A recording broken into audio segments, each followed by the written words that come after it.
Hello, everybody, and welcome to part 4 of my series, Do You Think for Yourself? Today I'm going to talk to you about social media, and more specifically, how social media is affecting your ability to think for yourself, whether you like it or not, and whether you're conscious of it or not. Some time ago, in fact, this article was originally published back in 2011. I remember stumbling on it because the mainstream media was reporting that the Air Force was contracting a company to create hundreds of fake online identities to influence social media. Now, when they basically got caught doing this, their defense was to say, well, don't worry, we're not using this on American citizens. We're just using it in Middle Eastern countries and such to, break down violent extremism and such. And I will provide these articles in the description. But again, mainstream media even reported on this. This is not tinfoil hat conspiracy theory. This is the truth. And it comes back to what I said earlier, was that when I was an activist back in 2008, we were worried that they were going to turn the internet off. And then it occurred to me, no, I think they're going to figure out how to use it. Now, I guess you could say, well, yeah, but they said they're not going to use it on American citizens, and that could be the end of it for you. And if that's the end of it for you, okay. But you need to be aware of the fact that these kinds of programs exist, and that there's also no reason why, say, private companies couldn't use them. And, if the United States is doing it, you think to yourself, well, you don't believe the United States would do that or whatever, or that other governments may not do that. But it just so, and actually, I'm going to also point out that, the Guardian covered this too. U.S. spy operation that manipulates social media. Military sock puppet software creates fake online identities to spread pro-American propaganda. And again, I will also provide a link to this article so that you can go check it out. But turns out that China also does this. Fakes 450 million social media accounts a year. This is why. Now, this is on the Washington Post. And one of the reasons I'm bringing this up is that I'm sure that people on the left think that only the right does this. But you're wrong. The Chinese government is doing this. They have what was known as the 50-cent army. These were people who are literally paid to go on the internet in the Mandarin language and defend the Chinese government from any form of criticism. And also, just to kind of push their line on things. So we know China's doing it. We know the United States does it. The question that first I want you to consider for a moment is, why does it work? Well, the reason that it works comes back to what we said in the Asch conformity experiment, which was in the first episode of this series of Do You Think for Yourself? If you get overwhelmed with an enormous amount of people you see believing a certain way, especially if they're engaging in an argument, it makes it difficult for people to take seriously the one person who's saying the opposing view. This is one of the reasons why people gang up on you in the first place. It's one thing to talk about sock puppets, and to point out that that's a pathetic thing to do is to create them, but what you should really be talking about is, why does it work? Why do sock puppets work? If we all think for ourselves, then why do sock puppets work? And I think it comes down to social pressure. We have a primitive, instinctual, I guess it's there to protect us from being ostracized from the group, from not going along with the group. And the reason goes back to when we were primitive hunter-gatherers. If you were excluded from your pack, it would actually be a good sign that you were probably going to die, because it was very difficult to live on your own. And even nowadays, when people talk about, say, lone wolves, the life expectancy of one goes down considerably. So that's why it works. If you see just one person arguing with one person, then you're thinking, okay, well, this seems balanced. When you see like 8 or 9 people gang up on somebody on, say, Facebook or Twitter, that's when you start to have questions. And a lot of people just back off and run away at that point. So that's why they do it. There's a lot of other ways that they'll influence the way you think in debate, and we'll get in that at another time. But the point is that there is a force to a large group of people ganging up on someone else, even if it's totally irrational. And this is an example of making sure that you're actually thinking for yourself. Was that one person who was being jumped on by 6 or 7 people actually wrong? While it is true that having a large group of people agreeing with something is sometimes an indication that it's the truth, it doesn't necessarily mean that it is, particularly if you happen to be in a situation where a group has a, basically an agenda behind trying to convince everybody that they're right. One of the things that Adolf Hitler would do during the course of his speeches was strategically place people throughout the crowd who would cheer at appointed times. And the purpose of it was to ensure that it looked like, oh, wow, everybody likes what this guy is saying. I better like it too. And that's how you get people basically to surrender their individual thinking, to move from psychology to sociology, into group dynamics, and then all of a sudden you're just doing whatever the group does. Have you ever seen a herd of animals move? Do they talk to each other? No, but they kind of figure it out. Uh-oh, herd's going this way, I better go with them. Same thing with hives of, swarms of insects. There seems to be some kind of central guidance system that moves these kinds of large groups of animals around. And if humans are going to be arrogant enough to think that this doesn't apply to them, you're going to be in a lot of trouble. So so now we've talked about how the government uses social media in different governments too. And you can imagine that if the United States is doing this and China is doing it, of course, then, the Russian bots possibly exist as well. But we also have to be sure that we don't go out of our way just to simply use this as a way to dismiss people in every argument, which is exactly what happens. For example, some of you may have missed my show that I did about Ben Shapiro and Bill Maher and a guy, I think his name was Clance, but anyway, there was a debate about critical race theory going on the Bill Maher show, and you can still see that video if you go to my Rumble or to my BitChute, and I did a breakdown of how the debate worked, and YouTube deleted it, and then I posted a video just to tell people to check it out on Rumble, and then YouTube deleted that and warned me that they would strike against my account if I did it again. So if you're listening to this now, and you haven't seen my video about Ben Shapiro, Bill Maher, and such debating about critical race theory, go to my Rumble and go to my BitChute, and you can check it out there. Anyway, with that said, the reason that is relevant is that the guy that Ben Shapiro basically kind of slapped around in the debate went on social media to claim that because leftists actually didn't really like the way he went about it either, that they must be bots. It can't be possible that people watched that debate and thought to themselves, that he was wrong. And the truth is, I don't agree with Ben Shapiro on everything either. Obviously, I'm a leftist. That doesn't change the fact that on the subject of critical race theory, this guy got spanked. And so when people on Twitter called him out for how badly he did, because he basically it literally looked like a live-action reenactment of a Twitter fight, complete with the guy laughing and smiling all the time, trying to make Ben Shapiro look ridiculous. The thing is Ben Shapiro, in that instance, was 100% correct, and he was 100% wrong. And whether you're left or right, you should be able to see that. So, and Bill Maher is also on the left, but is in opposition to critical race theory. We can get into that another time.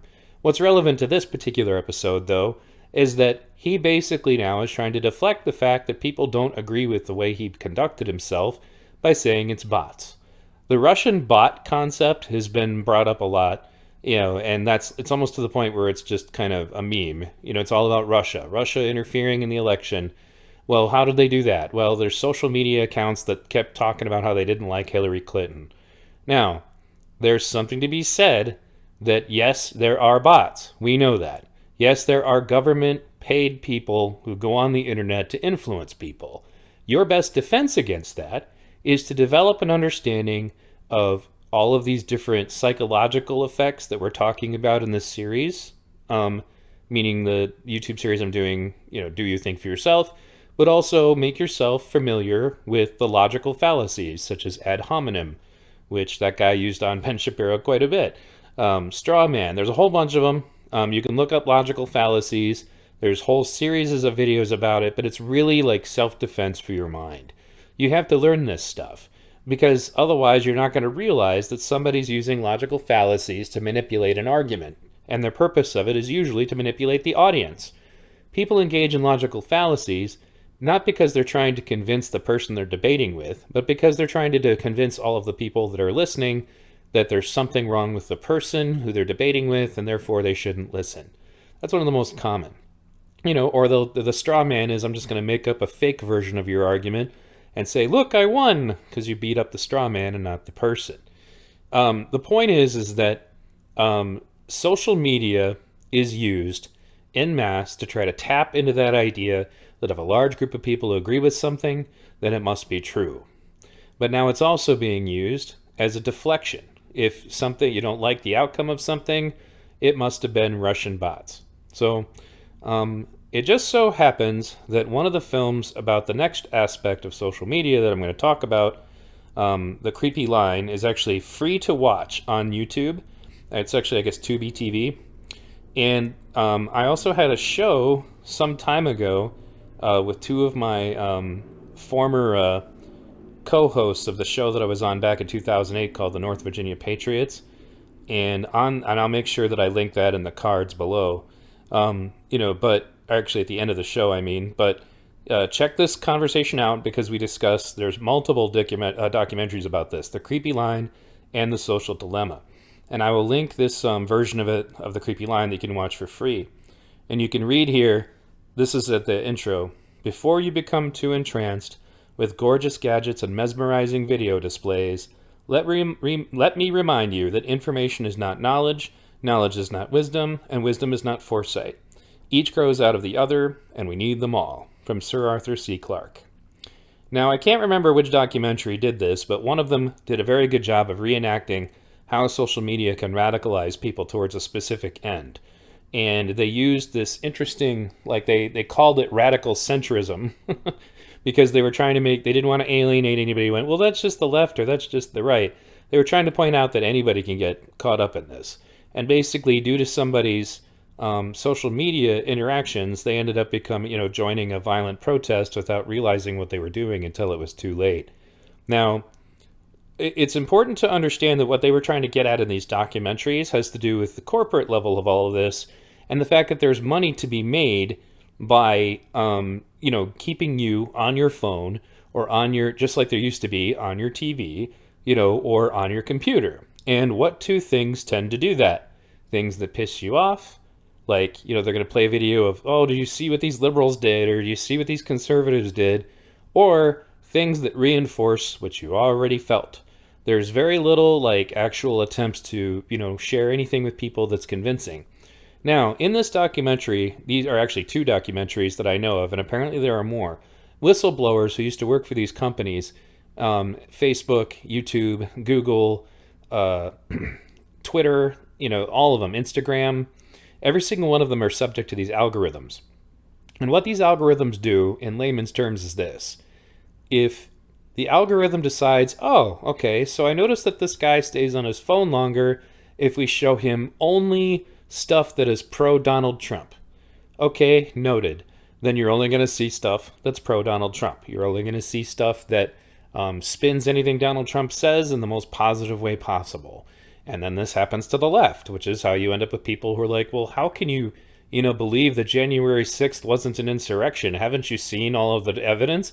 And that person saying that is responding that way because all they've seen is, MSNBC's versions of what happened.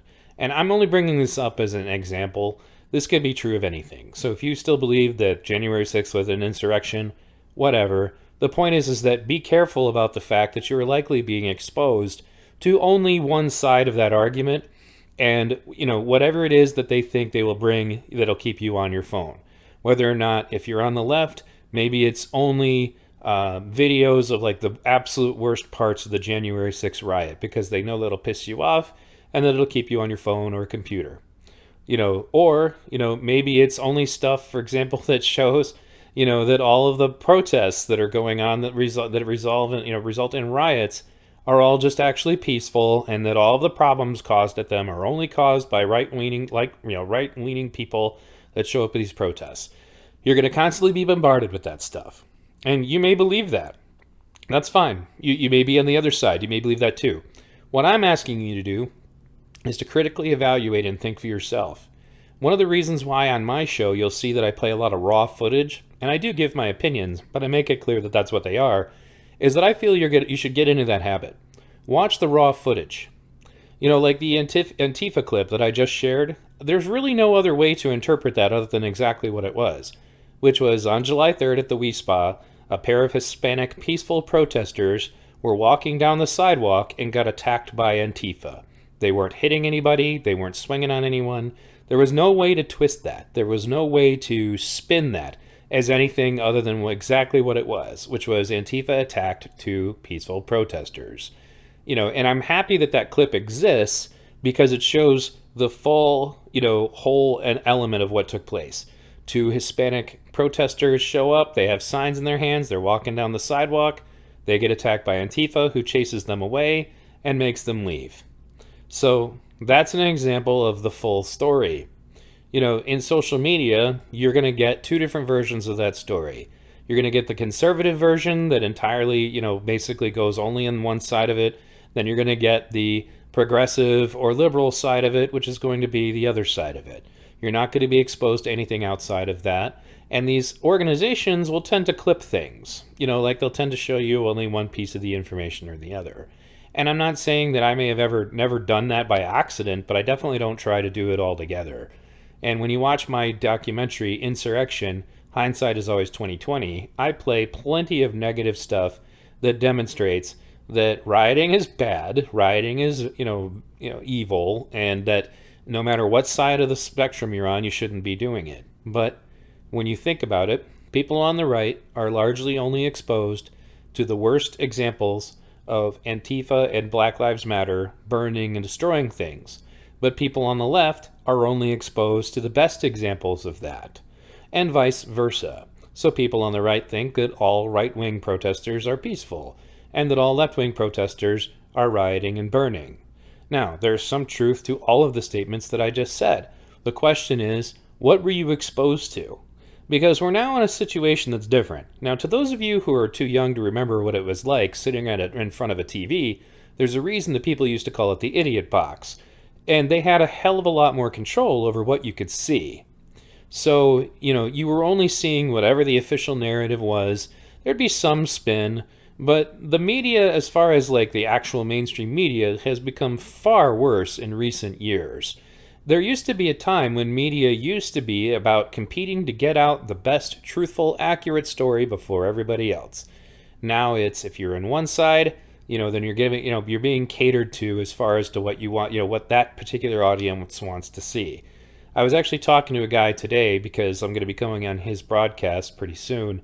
And, I made the funny joke that because my kids are involved in the actual sport of wrestling, that sometimes the media reminds me of like the WWE, like as if that was real. And my joke wasn't just about pointing out that it was fake. My joke was to point out that it's entertainment. That it's designed in such a way to make it entertaining to you. And that keeps you, into it. Real wrestling can sometimes be boring, which is the reason why it's not a spectator sport that gets a lot of attention. But the WWE is written into being the most, fantastical and, in some cases humorous, and basically you're participating in a fantasy when you watch it. Well, that's exactly what Fox News is for the right, and it's exactly what, MSNBC is for the left.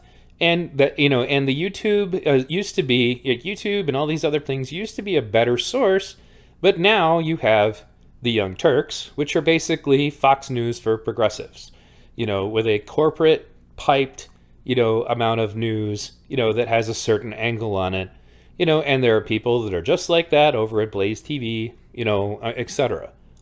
Now, when it comes to social media and do you think for yourself, you're going to have to ask yourself, did I spend any time looking at the opposing view on this?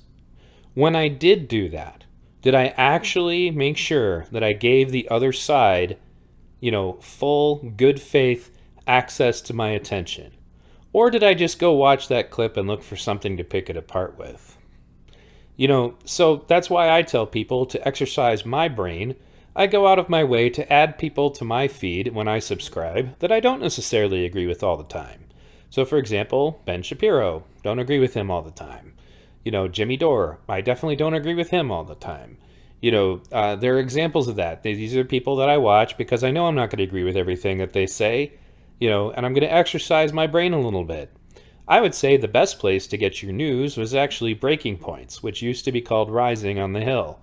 Rising at this point, Rising meaning the Hill, and it was actually a network.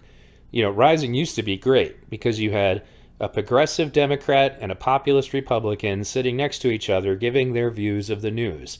And they would be straight with you about their sources, and they would be straight with you that some things were their opinion and some things were not. And I found that it gave me the most balanced perspective. And sometimes I agreed with Saagar, and sometimes I agreed with Krystal. And sometimes I agreed with both of them on a lot. And the conversations that they would have with each other when they do disagree were all in good faith. They were all productive, and if they disagreed about something, it wasn't because they were, like they were trying to misrepresent what the other person actually said or believed. So look for news outlets like that and intentionally expose yourself to stuff that you don't agree with. The other thing that will happen if you keep doing that is it will confuse the Google algorithm, because the Google algorithm is looking for whatever keeps you, online. So if that is going to include, say, maybe I'll watch this one Tucker Carlson segment, but then it's also going to include, maybe I'll watch this Rachel Maddow conversation. What the algorithm is going to do at that point is throw up a question mark, and it's going to stop trying to manipulate things to only give you one side. So, you don't have to listen to Rachel Maddow or Tucker Carlson. You can find other, left and right leaning outlets, and I highly advise you to do so. Find some of these outlets that are on YouTube. Find them on podcasts. Like one of my favorites is Sam Harris. He's left leaning, but he's also very realistic about the things that Black Lives Matter are doing and things like that. You probably won't agree with everything that he says, but he's very articulate and very good at saying it. And as a result, Saagar has a podcast where it's more separate from the unified circumstance. So if you want a right-leaning podcast that's a bit more, reliable, then I would go with that guy. Both Krystal and Saagar left Rising, and previously one of them, they both actually worked for mainstream media outlets, and they got sick of it, so they left to make their own thing. So anyway, I think another good recommendation would be Joe Rogan, and I know that a lot of people groan about that, but the truth is Joe Rogan's had some pretty fantastic conversations with people, and if that means that you're going to have to endure some things you don't like, fine. If your brain is working, you should be able to do that. We have lost the ability to communicate with people that we disagree with, which is a sign that we're not thinking.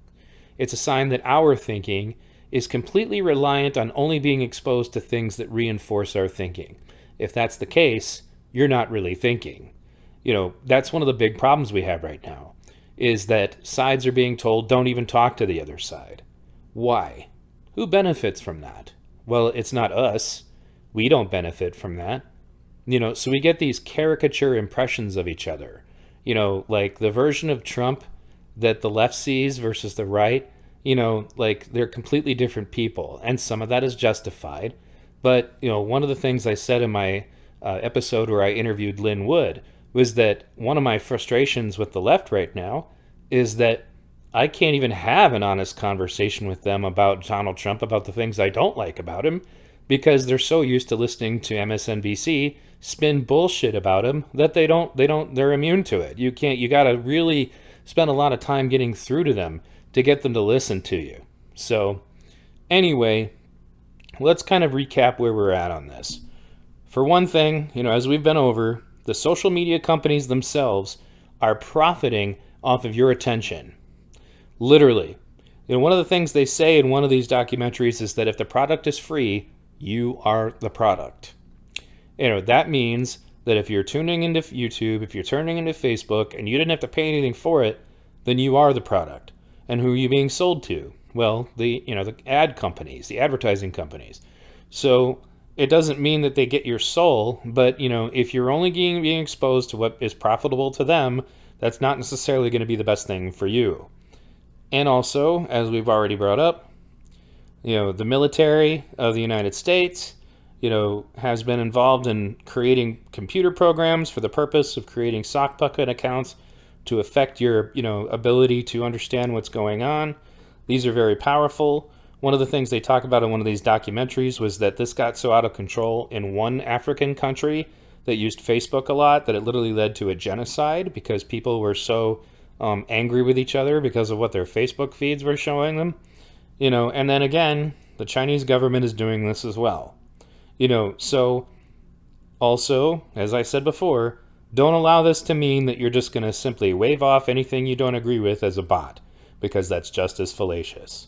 The best way to deal with this problem is to actually take responsibility for your own goddamn thinking and not letting other people do it for you. And that includes me, which is why I said, if you don't agree with something I'm saying, feel free to drop comments and I'll happily engage with you.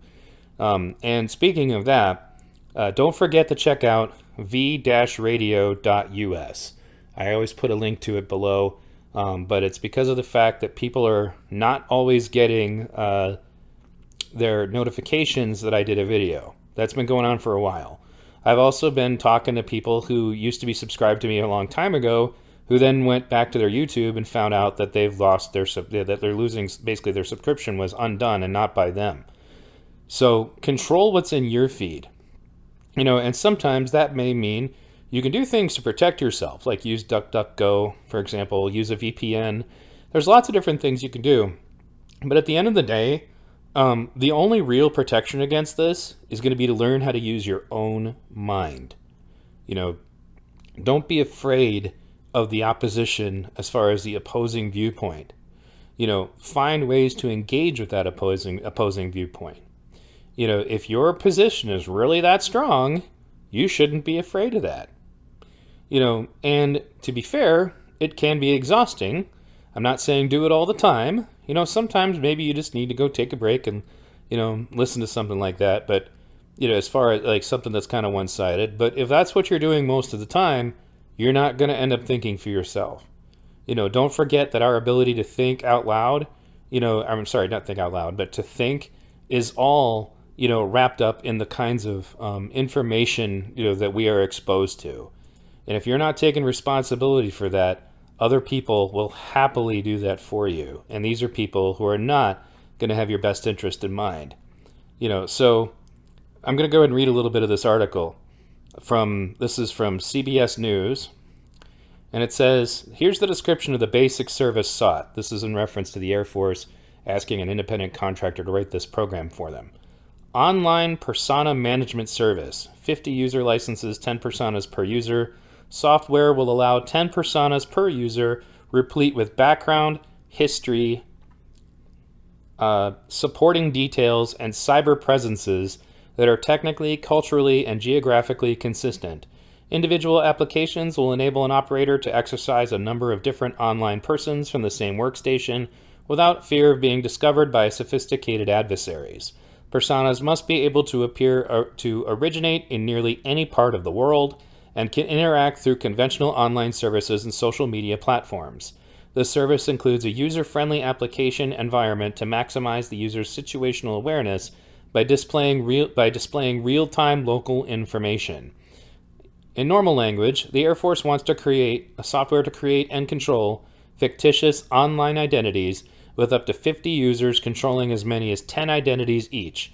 Each identity could use social media sites and other online services, giving the impression of an individual, but really being a false face for the military. As the rest of the contract explains, the U.S. Air Force would be able to manipulate IP addresses to make these individuals, in quotes, appear to be located in any part of the world.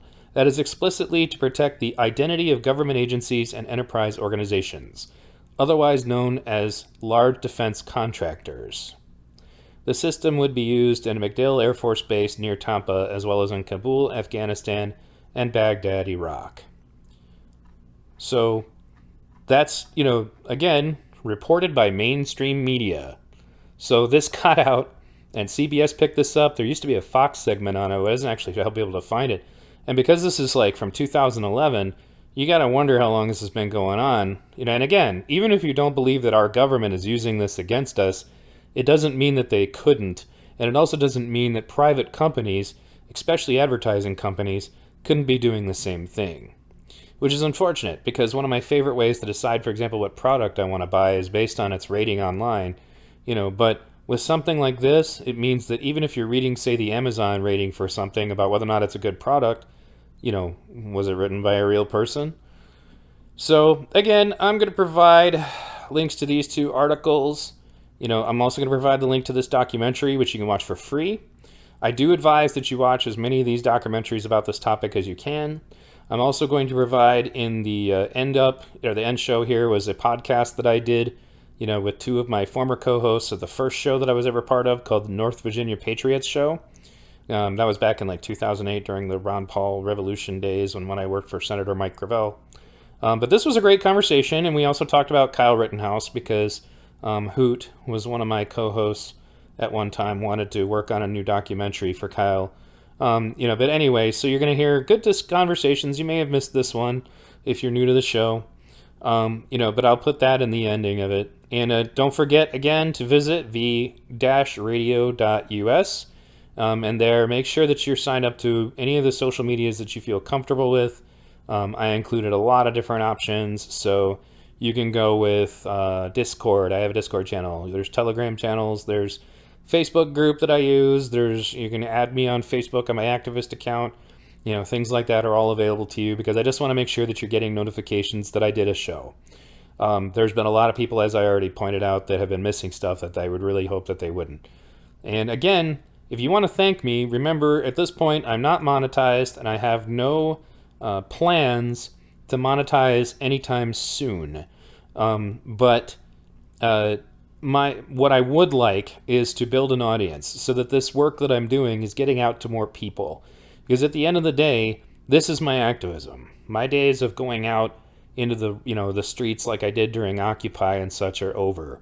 I physically just can't do it anymore. While I am thankfully getting out of my wheelchair, my mobility is never going to be the same. And I have permanent spinal injuries that are going to make it impossible. So you can thank me just by sharing this and by commenting on it. Give me feedback. Tell me what you liked about the show. Tell me what you didn't like about the show. If you disagree with something I said, share that with me. And as long as you're respectful, we'll have a good conversation about it. Because part of what I'm trying to do here is I am trying to challenge your views. I am trying to, make you actually think about the stuff that I'm saying. Because eventually I'm not going to be doing this anymore. And I want you to be able to go into other circumstances where I'm not around and to be able to protect your own mind. So, anyway, thanks for listening. Coming up on V Radio, I've got some great, I got some invitations actually to go on some other shows. I'll make sure that those are available to you. And, thanks for tuning in. Check out v-radio.us. Thanks again.